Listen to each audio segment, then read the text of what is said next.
We're making chicken Waldorf salad. I'm squeezing some lemon juice into a bowl. I will put the recipe in the description.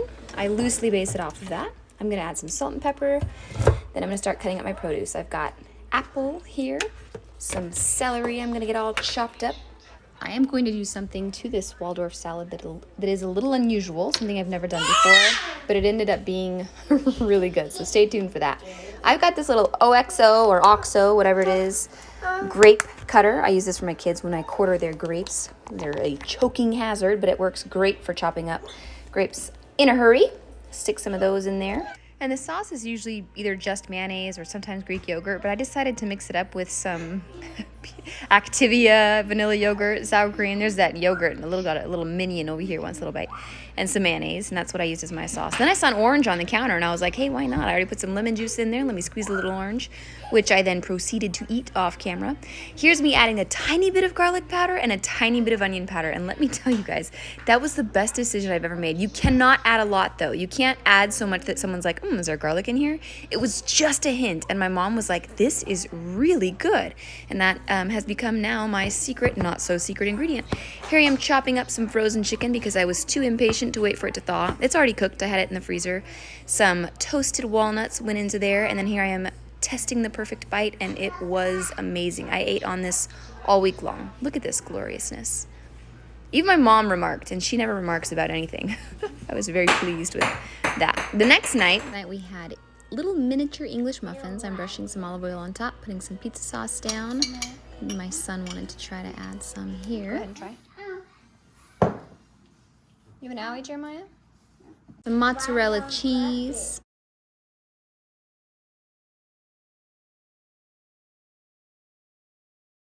Some Hormel pepperoni. I can only put one piece per English muffin, and then I just baked in the oven. This is what we had for sides because they'd never had pizza that looked like this, so I wanted to make sure they ate something, aka the macaroni, and they actually ate it and loved it, so that was good. Tonight we had some, remember that when I went through my grocery haul and I was trying to get rid of stuff in my pantry and I found this stuff, Ritz coating mix? It's on the plate. It's basically just pulverized Ritz cracker. I seasoned the chicken with pepper and salt. I'm also going to add my favorite trio, garlic powder, onion powder, and paprika. I'm changing it up. I'm changing my mind a little. I'm gonna put sour cream on the tops and then just dunk the tops and lay them on this like so. I'm gonna try to do this one-handed. I should get a tripod so to stop putting you guys through this, but we're just gonna go ahead and use my hand because why not? And then I'll lay it around, leave this cleanish, and then put it down like that. That's what I'm gonna do, because the bottom will get soggy, I feel like, if I don't. And because I'm not new around here, I know a good drizzle of butter on the tops would be wonderful. The easy side number one is going to just be 2 cups of water, boil it, take it off the heat, and then add this. Super easy, and I'll spice it up with some seasonings. And then I read online, there's a little bit of sugar in there and some olive oil.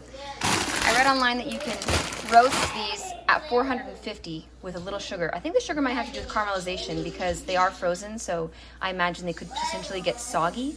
But to roast them, perhaps the sugar helps. I don't know, but that's what I read. So we're gonna do it from frozen, and I'm just gonna dump these in here, mix it around, and throw it on the other sheet pan. These should go in at 450. These should go in at 400. So I put it at 425 because, I mean, that's a great compromise, right? And they'll both go into the oven at the same time. Slight change of plans. In my attempt to save these, I opened them, and they are bad. That's how long they've been in my freezer. How do you make frozen vegetables go bad? Those frozen vegetables were pretty far gone. But I found some frozen corn. I'm gonna try to roast frozen corn. Will it explode? No one knows.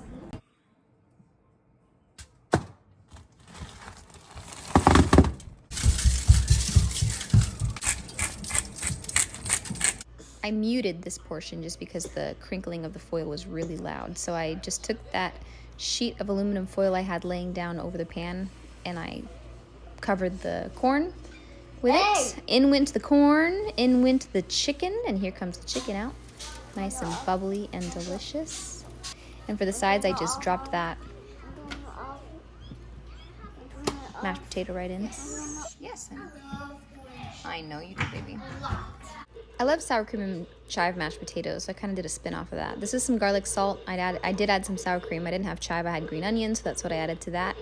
And then a little bit more salt.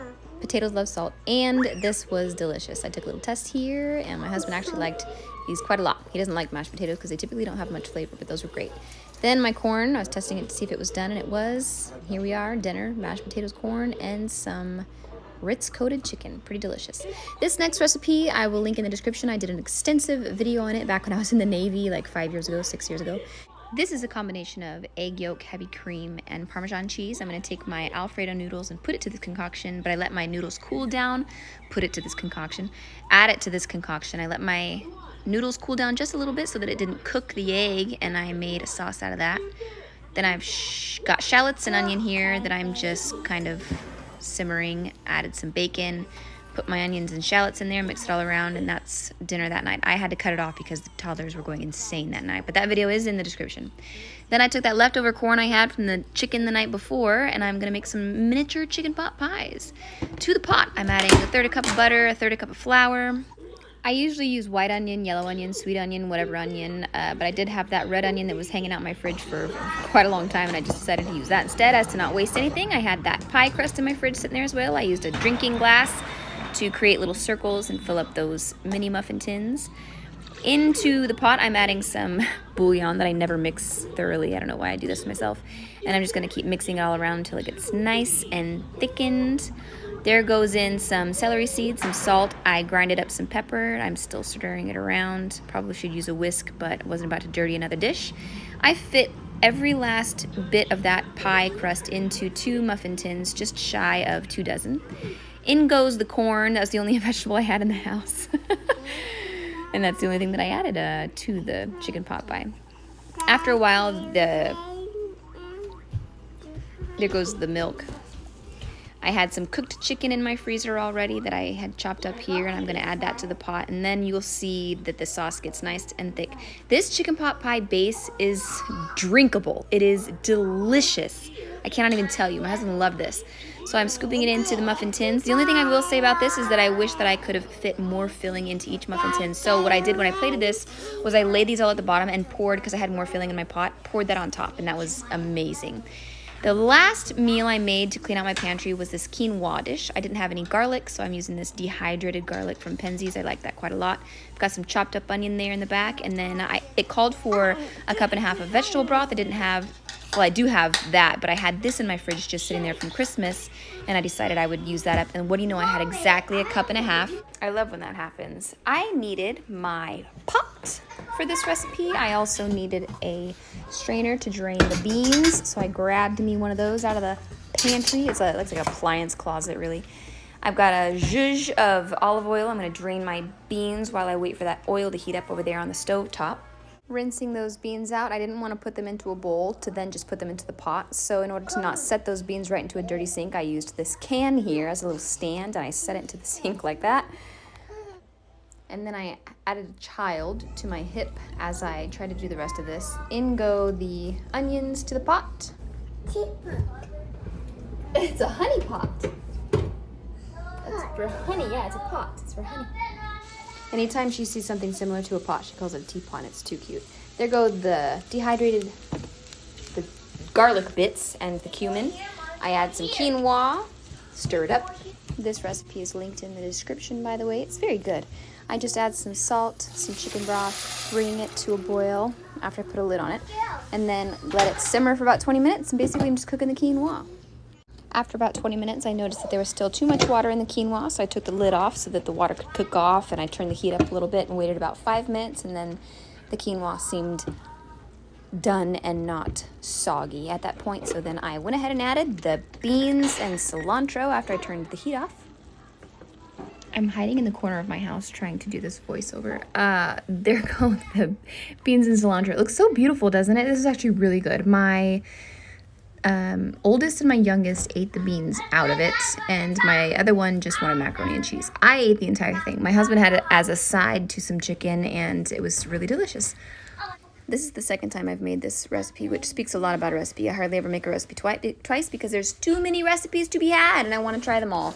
Unless it's incredibly easy or something super delicious, I don't typically make a recipe more than once because I want to try every recipe in the whole wide world. I'm going to end this video by saying goodbye and then also ending it with a clip of my daughter reaching for lunch. You want to have that?